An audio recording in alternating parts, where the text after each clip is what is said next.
Resistência Podcast. Aqui você tem um conteúdo de qualidade com quem conhece do assunto. Entrevistas exclusivas, convidados especiais, discussões de artigos e muito mais sobre todo o esporte de endurance, natação, corrida, ciclismo e triatlon. Apresentação, professor Sandro Rodrigues. Salve, salve amigos do Resistência Podcast. Estamos de volta, hoje literalmente de volta, porque ninguém sabe nos bastidores, vou mudar tudo a introdução. É 2 em 1, já estamos gravando 2 quando o cara é bom. Então assim, pra vocês não sair, parece que é outro dia, a gente vai mudar a posição da foto pra achar que é outro dia, não. Mas eu falei, vamos gravar 2 no mesmo dia pra aproveitar essa fera aqui, tá? Então eu vou diminuir a apresentação pra ganhar tempo no conteúdo. Tô aqui com o meu irmão Chicão Tri, talvez as que vocês já viram algumas semanas atrás aí, algum outro episódio, mas foi gravado no mesmo dia, não conta pra ninguém, tá bom? Chicão, bem-vindo, meu irmão, vamos falar um pouquinho de natação para o triatlon, já que agora, há 2 minutos atrás a gente falou de bike fit, por quê? Porque se você não escutou, corre lá uns episódios pra trás e volta e escuta sobre bike fit, que ele é professor da pós em endurance na disciplina de bike fit. Chicão, seja bem-vindo, faz uma breve introdução, da onde você é, como você quiser, faz de conta que você não falou isso ainda alguns minutos atrás, valeu? Fala galera, eu sou Chicão Ferreira, é Luiz Francisco, mas cara, só minha mãe me chama de Luiz. Bom, fui triatleta profissional durante muito tempo, hoje em dia tenho uma assessoria esportiva, trabalho com bike fit já ali há quase 7 anos e estou aqui, convidado pelo Instituto Valorize, para poder passar um pouco de conhecimento e disseminar um pouco mais a cultura do bike fit aí por esse Brasil todo. Bom, como o Chicão é um grande amigo, um grande ídolo, a gente fez uma grande amizade também, né? Porque a gente teve que se acostumar a ter grandes amigos mesmo sem estar perto, né? É muito louco isso, né? É. Porque às vezes tem pessoa que tá longe e eu considero como um amigo, é o mundo moderno, mais do que algumas pessoas que estão perto, né? E engraçado que a gente é amigo quando passa 6 meses sem se falar e quando se fala tá tudo normal, é tudo no mesmo jeito, né? Acho que isso é o principal, porque às vezes tem muito mais gente próxima que a gente não tem tanta liberdade, tanta intimidade assim no dia a dia, e tem gente que a gente fica 6 meses sem conversar e quando encontra é a mesma coisa. A gente se vê mais do que precisa, mas Sim. menos que a gente merece. É isso aí. Né? Então hoje agora, porque o Chicão já passou alguns anos atrás e agora sim, pelo Resistência Podcast, foi um podcast muito legal, que a gente falou amplamente sobre a natação, e hoje vamos falar especificamente sobre a natação para o triatlon, né? As distinções de nadar no triatlon e nadar, uma vez que o cara não precisa de falsa modéstia. Eu acho que se tiver que escolher a modalidade do triatlon, que a gente sempre tem assim como eu tenho com a corrida, né? O Chicão tem com a natação, ele tem um destaque bem grande, quem acompanha o cenário nacional aí, como ele foi com o atleta, então fica mais fácil a gente falar. Chicão, basicamente, qual a diferença da natação para o triatlon para natação convencional? Ô Sandro, eu vou fazer um adendo aqui, que eu ultimamente eu não tenho falado tanto do específico do triatlo, eu tenho falado do específico do triatleta. Então assim, a natação pro triatleta, sabe? Porque nadar, eu durante muito tempo assim, eu fiquei tentando achar assim as principais características, sabe? E aí, o nadador de águas abertas, ele precisa fazer isso, precisa fazer aquilo.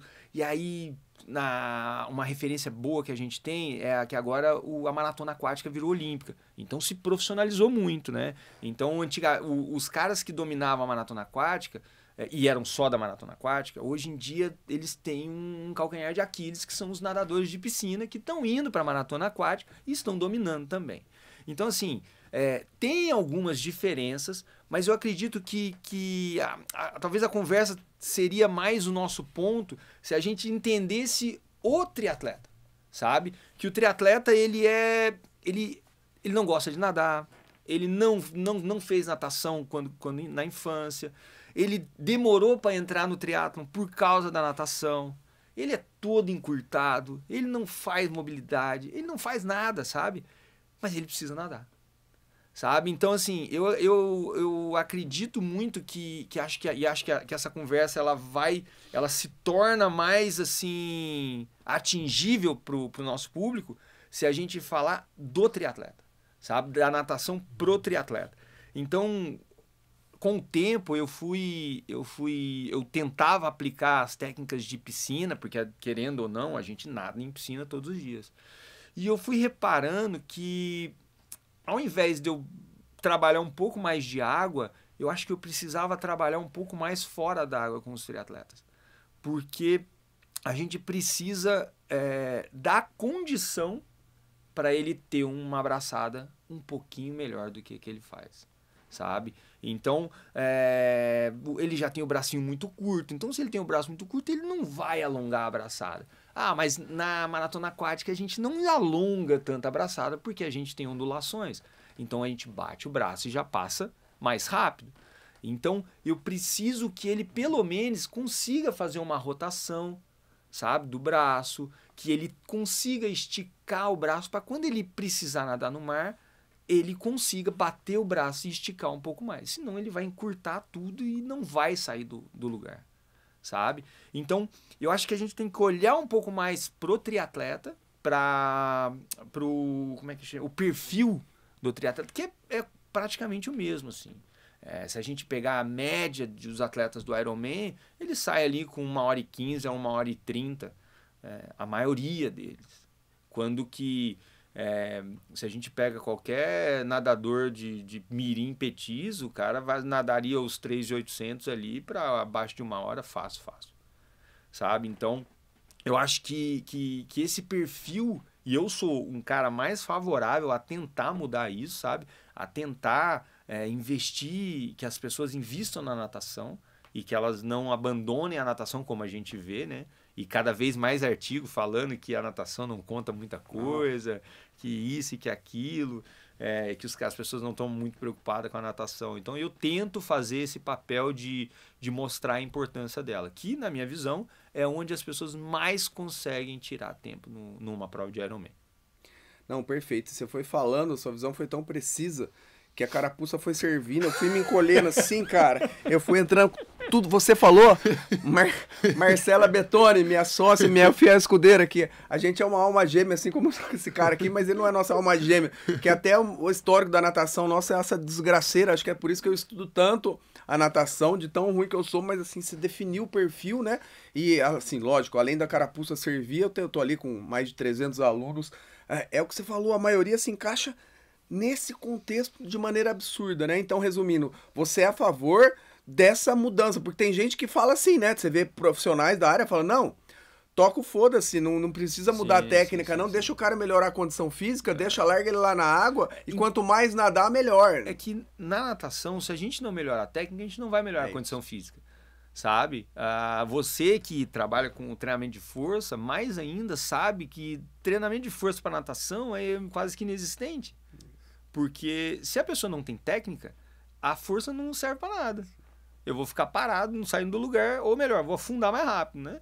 Então, assim, eu acho que a gente tem que começar a olhar mais pro triatleta e não para técnica de águas abertas ou para técnica de piscina, sabe? Porque se ele não consegue aplicar na piscina, ele não vai conseguir aplicar na águas abertas. Então, se ele não melhora o tempo dele na piscina, se ele não está encaixado na piscina, que é onde ele tem mais controle, que é onde a gente tem ali o 25 metros para poder controlar o tempo, para ver se a gente está mais eficiente, onde a gente consegue contar uma braçada, sabe? E aí você consegue ver se ele está melhorando ou não a eficiência.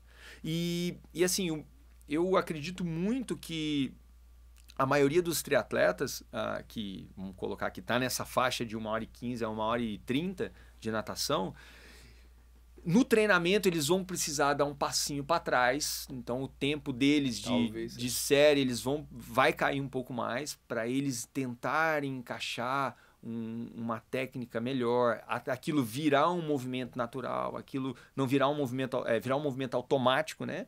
Porque a gente consegue pensar, mas quando cansar um pouquinho vai voltar para o que estava fazendo normal e aí vai se cansar mais e não vai mudar muita coisa. Então, e às vezes, como somos triatletas, somos vaidosos, não queremos dar esse passinho para trás. Então, é uma briga ali que um puxa de um lado, o outro vai puxar do outro, que a gente tem sempre que ficar brigando. E normalmente o triatleta não tem ninguém olhando ele na piscina, né? Ele paga a piscina, vai lá, faz o treino e vai embora. Que vontade de ficar conversando com esse cara até amanhã. Se bem que a gente aqui, saindo daqui vai ficar 8 horas junto falando sobre bike, sobre triatlon. Já tô né? me tremendo aqui. E aí o cara vai tirar de letra.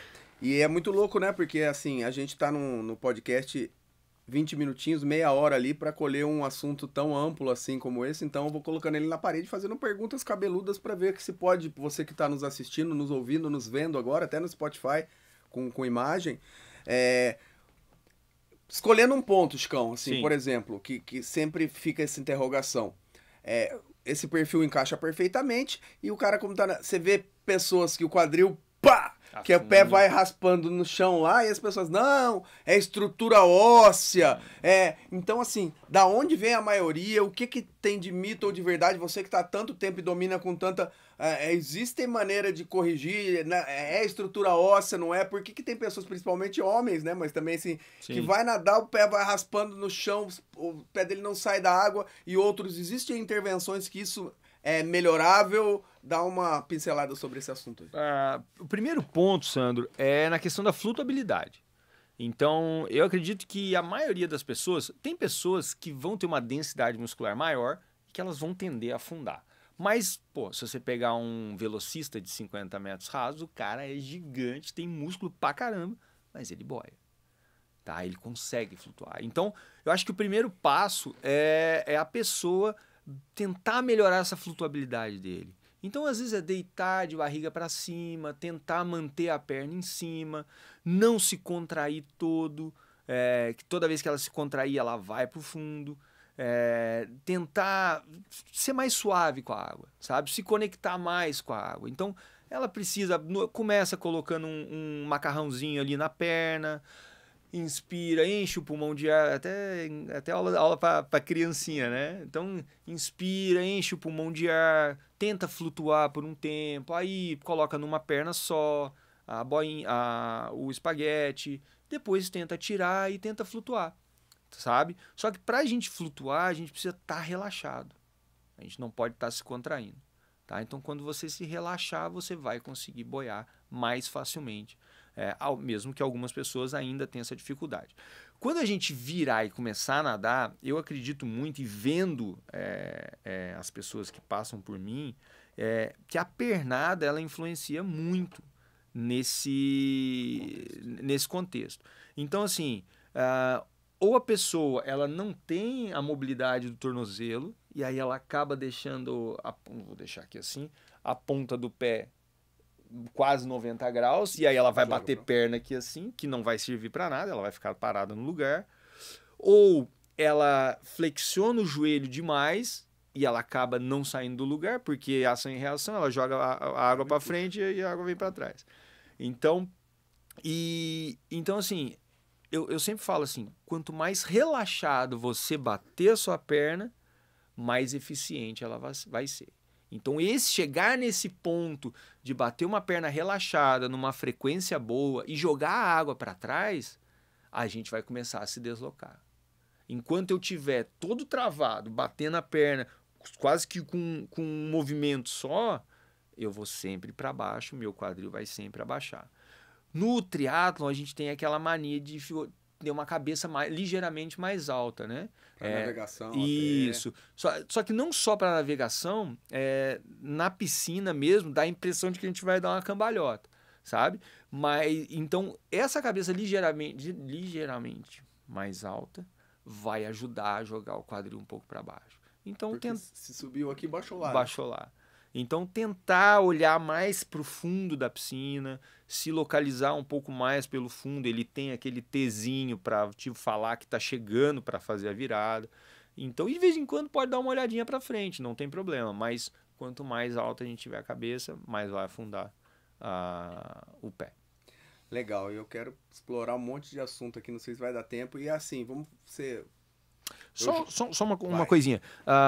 Eu vejo muita gente falando sobre a pernada, né? Que não adianta bater perna, não adianta fazer isso. Pro triatlon, principalmente, porque eu não vou bater. Beleza. Vai desgastar. Concordo que na prova a gente não tem que fazer isso. Até porque a gente vai estar de roupa de borracha, ela vai flutuar um pouco mais. Só que eu acredito que para melhor eficiência do nado no dia a dia, a gente tem que treinar a pernada. Começa com o pé de pato, que seja... Quanto mais certo você for, mais econômico você vai ser, né? Justamente. E na natação é isso. A gente quer gastar menos energia. A vantagem que eu vejo para o triatleta é ele nadar, que seja para a mesma 1h15, só que gastando muito menos energia, saindo muito mais inteiro para poder pedalar. Porque a maioria que sai para 1h15, 1h25, ele se mata em 1h15, 1h25. Ele não tá ali prazeroso, no Z1zinho. O cara tá de Z3 para cima quase. Perfeito. Chicão, então falando sobre materiais, o quanto você é fã, o quanto você acha que vale, pensando no perfil do triatleta, como a gente falou, né? Então, o triatleta que a gente vê que nada sozinho, ele vê lá um cara nas faculdades integradas Instagram, nadando com palmar, com coisa, ele põe na série dele e foda-se, né? O quanto você é fã disso, pra quem que é mais aceitável usar, quando você usa, fala um pouquinho sobre os materiais. Cara, eu uso bastante palmar, pé de pato, até porque... Se eu deixar o pessoal batendo 400 metros de pernada sem o pé de pato, não vão ficar a aula inteira quase fazendo só a pernada. Triatleta ainda? Triatleta, então vai ser complicado. Então, assim, eu gosto de quase todos os dias colocar um treino de perna. Quando é com pé de pato, eles fazem uns 400 metros de uma vez. E quando é sem pé de pato, 200 metros. Tá? Então, ele tem que ter esse contato todos os dias. Tá? Mas eu não vou usar. Mas é importante para a tua técnica. Então, eu uso bastante pé de pato. O palmar a gente usa, hoje em dia eu tenho usado mais o palmar em rodagens ali. E às vezes eu gosto de um educativo muito bom, que é segurar o palmar, nadar segurando o palmar. Porque ele ajuda você não flexionar o punho e você... entrar com hiperextensão também. Isso, e você usar um pouco mais, sentir um pouco mais a água passando pelo antebraço, que é importante. Então a gente precisa fazer o agarre de uma maneira diferente. Tá, então uso o palmar, a prancha junto com o pé de pato e o snorkel, cara, que eu acho que é essencial para a gente começar a visualizar a nossa mão debaixo da água. Então ele deixa a cabeça mais parada, a pessoa consegue ter um nado mais reto, porque ela não vai girar o tronco e vai girar a perna inteira. Então a gente tem algumas estratégias e não só no triatleta, mas o nadador também utiliza bastante esses equipamentos. Então, eu acho que tudo que vai ajudar a ter uma maior consciência corporal, acho que é muito bom a gente praticar isso na piscina. Tá, e uma outra pergunta agora. Depois, se você não viu a aula do Chris Solak, aí você vai ficar... Porque assim, quando ele deu uma opinião, eu comecei a repensar alguns pontos de vista do que eu tinha. Então, eu quero a sua opinião, tomara que você não viu. E se vocês não assistiu o podcast, não viu a aula do Chris Solak, assiste lá também. O triatleta, esse cara que você falou, que você já definiu o perfil dele, você é a favor ou contra, ou quando você acha que é válido, o cara treinar sempre com a bermudinha de neoprene lá? Cara, eu acho que tem fases e fases, né? Por exemplo, cara, fez um pedal longo, fez uma corrida longa e vai nadar depois... Ele pode usar a bermudinha para flutuar um pouco mais, para descansar um pouco mais a pernada e render também no treino, se for esse o caso. Tem pessoas, tem triatletas que eu acho que nem sempre ele deveria usar. Tem gente que vai usar todo o treino, saca? É uma falsa impressão de que você tá nadando bem, cara. Eu já nadei com a bermudinha, cara, são 2, 3 segundinhos ali que você ganha por 100 metros. Quanto pior você nada, mais você ganha, né? Porque mais eu tiro 10. Chico. Sim. 10 segundos? Você entendeu o que eu falei? Sim, que eu nado mal, né? Sim. É coisa. Então, assim, você tem um treino, por exemplo, hoje vai ser só uma rodagem. Põe a bermudinha e toca a ficha, saca? Só que você tem que ter um ganho naquilo ali. Então, o que você vai fazer? Cara, como é só uma rodagem, eu vou trabalhar não vou precisar preocupar com a perna, eu vou trabalhar a minha técnica durante essa rodagem, certo? Agora, nas séries principais, fazendo força, eu acho que o atleta ele precisa ter a dificuldade de se adaptar na exaustão. Então, o que eu sempre brigo, no solto todo mundo faz bonitinho. Na série, todo mundo foge da técnica, saca? Então, se a gente quer melhorar, eu preciso botar uma dificuldade pro meu atleta. Então, na série, e assim, é o ponto que eu te falei, nós temos que deixar a vaidade de lado e entender que, às vezes, 10 segundos a mais, eu tô tentando melhorar de uma maneira diferente do que eu tô fazendo. E o tempo, no final das contas, não vai servir para nada. Só serve para eu postar no Instagram e todo mundo ver que eu tô fazendo um tempo bom, sabe? Porque eu até brinquei esses dias para trás, que eu fiquei 5 meses sem nadar, e aí voltei a nadar, e aí coloquei lá o tempo lá do que eu nadei, né? Só que eu não coloquei que eu usei palmar, que eu usei pé de pato, que eu usei a boinha, que a boinha é a mesma coisa que a bermuda, né? Só que a boia é mais barata, né? Então, que a bermuda. E a boia, ela tem uma vantagem. A boinha que eu falo não é só pro boia, é uma pranchinha que ela é um pouco maior e você coloca e ela flutua um pouco mais. E ela te faz não abrir a perna. Talvez a bermuda, ela te faz deixar a perna bamba, te faz cruzar a perna. Então a boinha, ela te ajuda nesse ponto, que você tem que segurar ela, então você tende a se controlar um pouco mais o teu corpo. Eu prefiro a boinha, eu não uso E nessa minha volta agora, eu tô usando bastante a boinha e, cara, o tempo cai sem sombra de dúvida. Primeiro, porque a gente direciona o fluxo sanguíneo só para os braços, para a perna a gente diminui. Então eu consigo, eu canso menos do que quando eu tô sem a boinha, quando eu preciso bater perna. Então eu canso menos. Eu consigo nadar numa zona, entre aspas, abaixo, no mesmo ritmo, na mesma velocidade. Então, entre a bermudinha e a pranchinha, eu prefiro a pranchinha. Até porque você pode tirar e colocar na maneira mais muito fácil. Mais dinâmico, Isso, né? Agora essa parte é importante, tira, Isso. agora guarda ali na borda da piscina, né? O pessoal lá fora, acho que, não sei se nos Estados Unidos, o pessoal usa bastante, são meio que 2 pets, assim. E aí você pode escolher se você quer encher ela de água ou não. Quando você não enche de água, ela vai flutuar o máximo possível. Aí você vai botando um pouquinho mais de água, ela vai dificultando, porque você tem que trabalhar um pouco mais de core e tudo mais, sustentar a pernada naquela altura. Então, você consegue trabalhar isso. Só é difícil a gente ver isso aqui, esse equipamento aqui. E lá fora tem bastante e muitos triatletas usam também.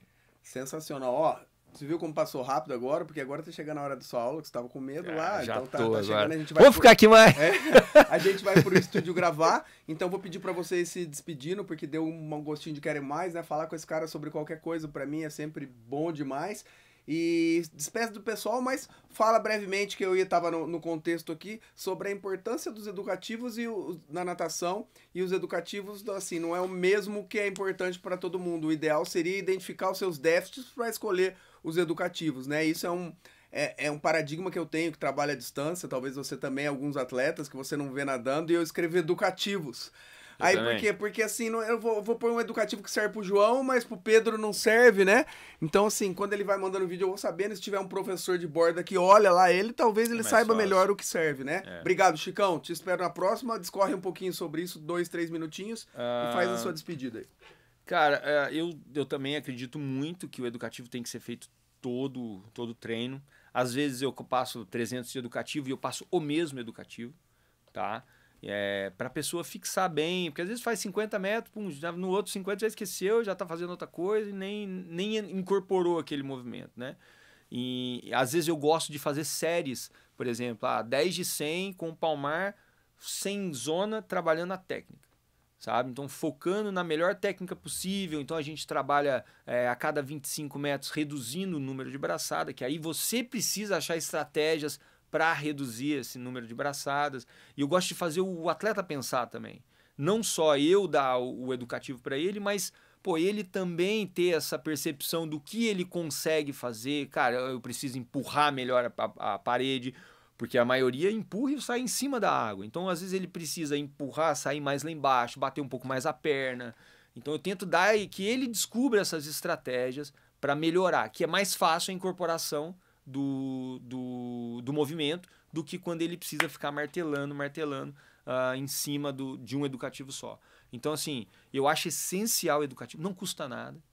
Você não paga mais na aula de natação para fazer o educativo. Mas hoje é só um treininho rapidinho ali, só 50 minutinhos, só... Cara, 10 minutinhos de educativo. Faz parte do aquecimento, sabe? Você trabalhar a tua consciência corporal. que eu acho muito importante isso. Então, faz 5 minutinhos de perna, que seja, faz mais 5 minutinhos de educativo, já tá bom pra caramba, 10 minutos seria excelente, mas todos os dias você fazer esse educativo vai te melhorar. Isso eu posso garantir que vai melhorar o nado da pessoa. E, se possível, tentar entrar na água 4 vezes na semana, não 2 vezes só. Porque o contato com a água faz muita diferença também nisso. Fechado. Chicão, fala pro pessoal, agradeço de coração, né? A gente tá gravando 2 podcasts seguidos, o pessoal não sabe, então assim, às vezes eu já babei o seu ovo demais aí. Ou assim, repete então de novo onde o pessoal te acha, seu Instagram, sua rede social. Muito obrigado e vamos embora gravar a aula de Endurance do Instituto Valorize. E você, que não é nosso aluno ainda, mais de 800 alunos formados, quiser ter 8 horas com esse monstro aqui, ó, é só fazer a sua matrícula. Valeu! Bom, então agradecer a oportunidade de estar aqui, ao Instituto Valorize pelo convite, ao Sandro pela recepção aqui. E, bom, acho que as redes sociais eu estou no Instagram, mais ativamente, que é @chicãotri. E hoje em dia eu moro em Blumenau, tenho um estúdio lá, uma assessoria. A assessoria é no Brasil inteiro, mas com sede lá em Blumenau. Tenho um estúdio de Bike Fit e atendo também ali Bike Fit em Balneário Camboriú. Se alguém um dia quiser fazer um Bike Fit ou conhecer lá a nossa assessoria, já está convidado. Já. Valeu, pessoal. Ia dar mão pra ele, mas como a gente gravou outro podcast, dei a mão, vou dar um soquinho, mandar um beijo, ou fazer um coraçãozinho assim pra ele. Vocês escolhem aí qualquer pra não ficar repetido, né? Valeu, valeu! Valeu, galera.